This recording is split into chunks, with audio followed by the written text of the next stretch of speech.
Hi, in this video I'd like to explain the concept of capillary tube and capillary action. I've taken two tubes of different diameters to improve the understanding of the capillary concept. What happens here is when you put those two tubes, empty tubes, into water of a particular level, the water rises in those tubes. That is called capillary action. How much it rises depends upon the radius of the tube itself. Let's look at an animation. I just put in those two empty tubes and the water has risen up to its level. Let's look at that again, and you can see that the water has risen to a higher level in the thinner tube. That's what we need to understand. Basically, it's a balance of the forces of surface tension and adhesion of water to glass versus the weight of the water column, which you can see in this image. The height is very important to calculate. So the yellow arrows in this image show the forces of surface tension, which are acting kind of inclined. They are inclined because the water is a kind of concave shape and not really perpendicular to the glass tube due to the surface tension.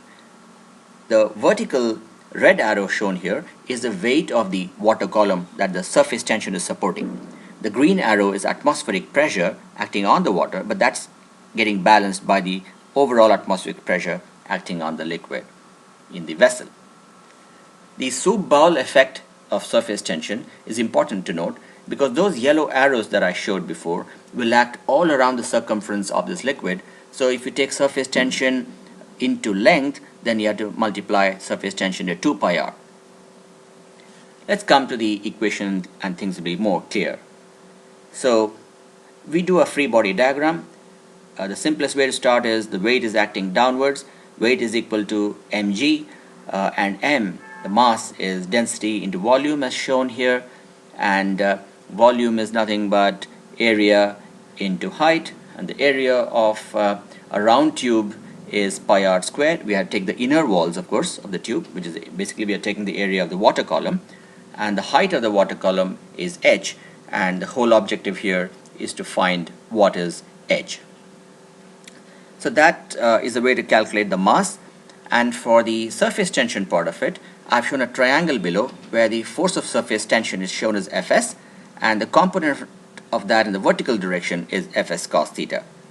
And Fs cos theta is equal to the surface tension gamma into the length, and length, as I said, is circumference, which is 2 pi r.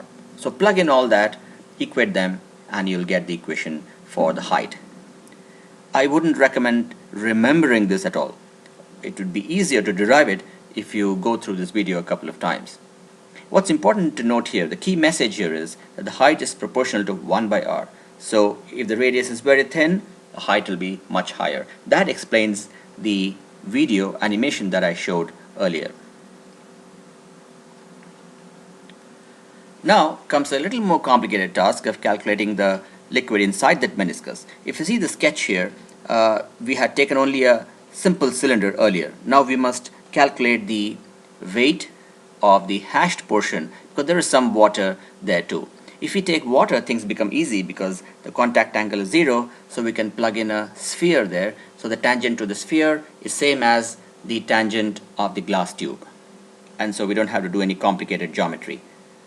So the volume of that hashed portion is the volume of the cylinder above that yellow line and up to the top yellow line minus the hemispherical volume. So plug in the equations for the cylindrical volume, which is pi r squared, into height. Here height is equal to radius, and subtract the volume of half of the sphere, which is half of 4 by 3 pi r cubed. Then you get the equation for the volume. The weight is equal to mg, and mass is again density into volume, so rho into the volume into g. Now add this small amount of hashed water to the previous amount of water column, and you'll get the total weight of water that's being supported by the surface tension. So you can see that I have added the weight of meniscus water to the other main column of water, and the derivation is done step by step, so you could go through this once again to be very clear, and you'll get the equation for height. Finally, we get the height again. Of course, it's again inversely proportional to the radius in the first term, and in the second term, which is minus 1 by 3r, it's not inversely proportional, but still the height of the water column will be much higher when the radius of the tube reduces. I hope that this presentation and explanation was useful to you, and that the animation gave you a good idea of the basic principle of capillary action. Thank you, and have a great day.